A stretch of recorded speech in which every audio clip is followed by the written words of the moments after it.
I'm Wes Warren, Greg Stanley. Today we're going to be talking about the phones, how you answer them, and kind of the do's and don'ts. There are 8 things to remember, and that's what we're going to cover, the 8 key points. Number 1, remember, take your time and smile. Appear to have all the time in the world when you're talking with these patients. Number 2, you want to turn the caller. They're calling and they go, how much is the crown? How much do you take my insurance?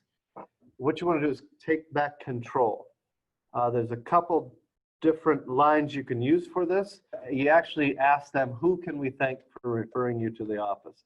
What we want to do is find out if it's a referral right off the bat.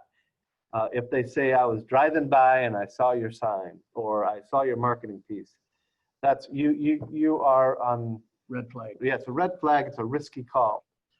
Step 3 is ask them, their name, and if we get cut off, can I get your phone number and jot that down.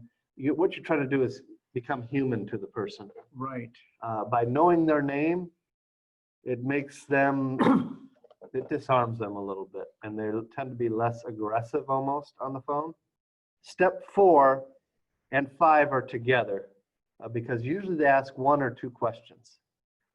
I'll ask you a pricing question.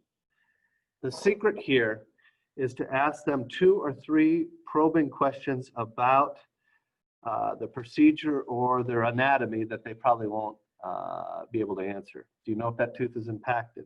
Do you know how many roots that tooth has? Do you know if you're going to need a buildup? Do you know if you're going to need, do you know the bone density in that area? You're going to ask them some questions particular to the procedure. Do you know what kind of crown you're going to need? You're going to go, I don't know, I don't know, I don't know. And that's really what you're looking for, is a response of, I don't know. And your response back is going to be, well, to be fair, nobody can give you a real quote over the phone without knowing that information. We offer a free exam and x-ray. We offer a consultation where we can the doctor can find out exactly what you need and give you an accurate quote. I would go so far as to say, in some cases, anyone who would give you a price over the phone without knowing those 4 things, probably just trying to get you in the office. Right, right. The next question that typically offices struggle with is insurance. Do you take XYZ insurance? Mention to the patient that we have a lot of people with that insurance. We are not participators in that insurance. Throw in the fact that you have a free exam and x-ray. That if you go to another office, they're going to eat up part of your insurance right off the bat on exams and x-ray. And so if you factor that in, the savings of $200 or nearly $300 by coming here, it comes out very similar to other offices.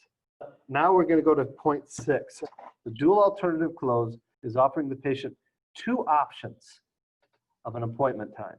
Now it can be arranged. What works best for you, mornings or afternoon? What works best for you, Tuesdays or Wednesdays? What works best for you, 9 o'clock or 10 o'clock? That's the dual alternative close. Next, 7. Point 7 is take the time to get to know the patient. If they talk about, hey, I just moved here, where'd you move from? Where are you moving from? Oh, I moved from Alaska. Oh my goodness.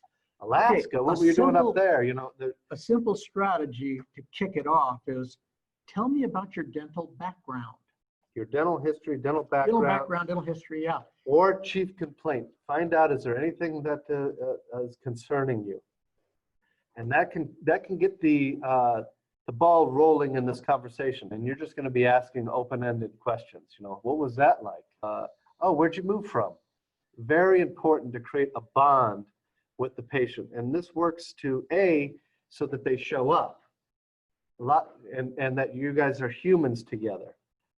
That's very important that happens, but also it helps in case development.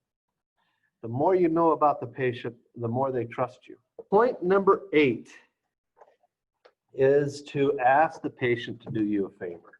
At the end of the phone call, it's all done. We got the appointment booked, got to know them a little bit. Then you say, hey, Wes, can you do me a favor? I say, well, sure. What do you need? If you can't make the appointment for any reason, will you call us? That is very key.